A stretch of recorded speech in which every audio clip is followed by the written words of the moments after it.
सो hey guys, बीडीटीएच के एक और न्यू पार्ट में आप सभी का स्वागत है, जिसकी शुरुआत में हम सबसे पहले देखते हैं जियान को, जो कि आ चुके होते हैं शाओयान के पास में और मुझसे उसके द्वारा बनाई गई ट्रांसफॉर्मेशन पिल को भी ले लेती है। तभी शाओयान क्वीन मेडुसा से ये कहता है कि तुम्हारा बहुत बहुत शुक्रिया मेरी मदद करने के लिए। तो फिर मेडुसा उससे ये कहने लगती है कि तुम्हारी करंट स्ट्रेंथ इतनी ज्यादा है कि तुम उन सभी के सभी लोगों को इस अलायंस को ज्वाइन करने के लिए मजबूर कर सकते थे, जिसके लिए तुम्हें मेरी भी जरूरत नहीं पड़ती। तो आखिर तुमने वहाँ पर इतना ज्यादा नाटक क्यों किया? जिससे कि फिर शाओयान मेडुसा से ये कहता है कि अगर मैं उन सभी लोगों को फ्लेम अलायंस को ज्वाइन करने के लिए फोर्स करता या उन्हें मजबूर करता तो मुझे वो चीज नहीं मिलती जो कि मुझे अब मिलेगी। वैसा करने से मेरे हाथ में कुछ भी नहीं लगता और हो सकता है कि इसकी वजह से उनकी और मेरे बीच में दुश्मनी भी हो जाती, जिसकी वजह से फिर अलायंस तो ना बनती लेकिन अलायंस का नामो निशान जरूर से मिट जाता। और फिर ये सारी बातें सुनने के बाद क्वीन मेडुसा जियान को देखने लगती है, जो कि बड़े ही प्यार से अपने बॉडी ट्रांसफॉर्मेशन पिल को देखे जा रही थी। तभी शाओयान मेडुसा से ये कहता है कि अब केवल 1 और 2 महीने के अंदर ही हमारा जो 1 साल का एग्रीमेंट था वो भी कंप्लीट हो जाएगा। इस बात को सुनकर मेडुसा उससे कहने लगती है कि क्या तुम इसके बारे में भूल चुके हो कि तुम मुझे जैसे ही सोल रिसरेक्शन पिल दोगे उसके बाद फिर सबसे पहले मेरा जान से मारने का टारगेट होगे तुम। मेरे हाथों से जो सबसे पहला खून होगा वो तुम्हारा होगा। तो क्या तुम्हें लगता है कि तुम मेरा सामना कर पाओगे? तो शाओयान उससे कहता है कि मैं सारी की सारी चीजें बहुत ही अच्छे तरीके से जानता हूँ, लेकिन मैं अपनी जान बचाने के चक्कर में अपने वादे को नहीं तोड़ सकता। मैंने जो एग्रीमेंट बनाया था मैं उसी के हिसाब से ही चलूंगा। और वैसे तुम उन सारी के सारी औषधियों को भी तो ढूंढ रहे थे और तुम्ही ने मुझे बताया था कि तुम्हें उनमें से काफी सारी औषधियां मिल भी चुकी थी। अगर तुम मुझे वो दे दो तो मैं बहुत ही जल्द सोल रिसरेक्शन पिल को रिफाइन कर दूंगा। तो फिर इस बात को सुनकर मेडुसा कहती है कि वो सारे के सारे हर्ब्स को तो जियान ने खा लिया। जिस बात को सुनकर जियान मुस्कुराने लगती है। इस बात पर फिर मेडुसा शाओयान से ये कहती है कि अगर तुम सच में जल्द से जल्द मेरे लिए उस पिल को रिफाइन करना चाहते हो तो इसका मतलब तो यही है कि तुम अपनी मौत की तलाश कर रहे हो। तब तो फिर तुम्हें ये सारी की सारी गड़बड़ करने की जरूरत तो है ही नहीं। तुम मुझसे डायरेक्टली बोल सकते हो कि तुम मुझे जान से मार दो, तो मैं तुम्हारी जरूर से इस काम में बहुत ही अच्छे तरीके से मदद करूंगी। लेकिन तभी जियान मेडुसा से कहने लगती है कि वैसे मैंने वो सारी की सारी औषधियां नहीं खाई थी, जिससे कि यहाँ पर सभी के सामने मेडुसा की पोल खुल जाती है और वो सफाई देते हुए शाओयान से ये कहने लगती है कि ऐसा मत सोचना कि मैंने अपना मन बदल लिया है कि मैं तुम्हें मारना नहीं चाहती। मैं तो बस ये चाहती हूँ कि तुम कुछ दिनों तक और अपनी चैन की जिंदगी जी लो। शाओयान कहता है कि ठीक है, जैसा तुम कहो। लेकिन शाओडिंग और शाओली बहुत ही अच्छे तरीके से उसके इरादों को समझते थे। तभी अचानक से ही जियान की बॉडी में कुछ बदलाव होने लगते हैं, जिस चीज को देखकर वो शाओयान से कहती है कि ऐसा लगता है जैसे कि अब मैं ट्रांसफॉर्म होने वाली हूँ। इसको देखकर शाओयान उससे कहता है कि हाँ, मुझे भी ऐसा ही लगता है और वैसे मैं तुम्हें बताऊं तो मेरा भी समय आ चुका है एक नया लेवल को ब्रेक थ्रू करने का। इसीलिए अब हम दोनों को ही एक बहुत ही शांत जगह को ढूंढना होगा अपना अपना लेवल ब्रेक थ्रू करने के लिए। इसीलिए अब तुम्हें यहाँ से मेरे साथ में चलना होगा, क्योंकि हम लोगों को एक ही काम है, इसीलिए हम लोग वो साथ में करेंगे। इसीलिए फिर वो शाओली और शाओडिंग से कह देता है वैसे मेरे लिए इस काम को करना सबसे ज्यादा जरूरी है। तो शाओडिंग कहते हैं कि हाँ, मैं भी ये बात जानता हूँ, तुम्हारे लिए सबसे ज्यादा जरूरी है अपनी स्ट्रेंथ को गेन कर लेना। इसीलिए तुम फ्लेम अलायंस के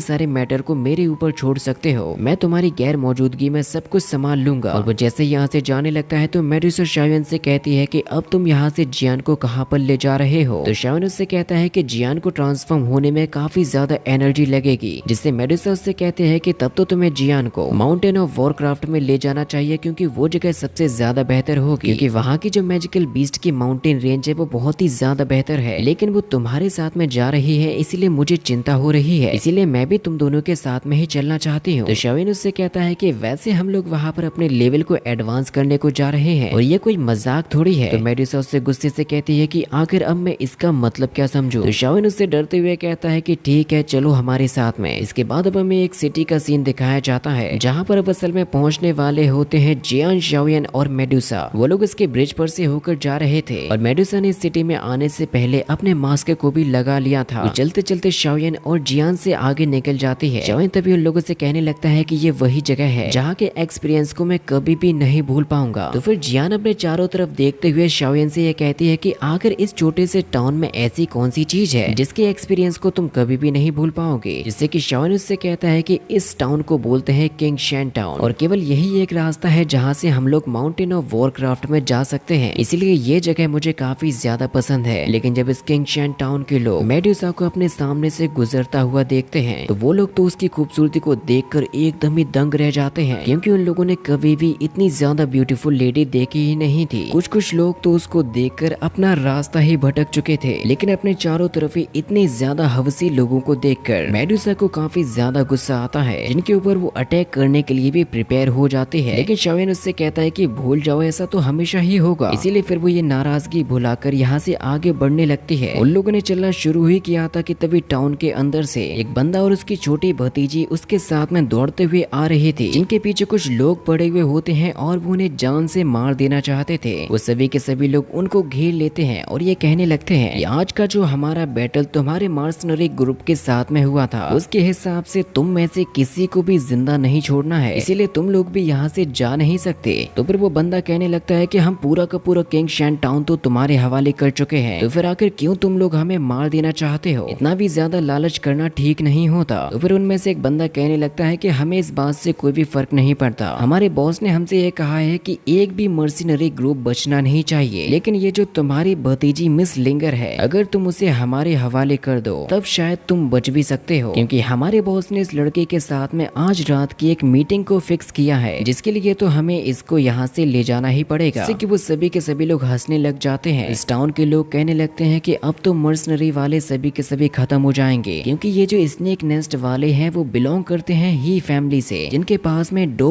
वैंग लेवल के पावर्स हैं। इसीलिए उन लोगों को ये लग रहा था कि शायद इस बार तो मर्सनरी ग्रुप खत्म ही हो जाएगा। जिनकी बातों को सुनते हुए वहाँ पर पहुंच जाता है शाओयान। तभी उसको याद आता है कि शायद उसने इस बंदे को और इस लड़की को कहीं पर तो देखा है। इस बंदे का नाम होता है काकांग, जिनसे शाओयान कुछ सालों पहले एक जंगल में मिला था। तब भी इन लोगों के पीछे कुछ हमलावर ही पड़े हुए थे। तभी एक बंदा मिस लिंगर से ये कहने लगता है मेरे साथ में आ जाओ, क्योंकि बॉस के मजे लेने के बाद मैं भी तुम्हारे साथ में मजे ले सकूंगा। इस बात से काकांग को काफी ज्यादा गुस्सा आता है और वो हमला करने की कोशिश करता है और वो लिंगर से ये कहने लगता है कि यहाँ से भाग जाओ, तुम्हें माउंटेन ऑफ वॉरक्राफ्ट में जाना होगा। और वो उन लोगों के साथ में फाइट करने की कोशिश करता है, लेकिन अकेले टिक नहीं पाता। लिंगर काकांग के पास में आती है और उससे कहती है कि मैं आपको छोड़कर नहीं जाऊंगी। तो फिर वो हमलावर कहने लगता है कि इस तरीके से चिल्लाने से कोई भी फायदा नहीं होगा, क्योंकि इस किंग शैन टाउन में ऐसा कोई भी नहीं है जो कि तुम लोगों को बचाने के लिए आए। और वो बंदा इस बार टच करने वाला होता है लिंगर को। तो फिर ऐसा देखकर शाओयान उस बंदे के ऊपर एक बहुत ही तगड़ा हिट करता है, जिस चीज को देखकर उसकी टीम के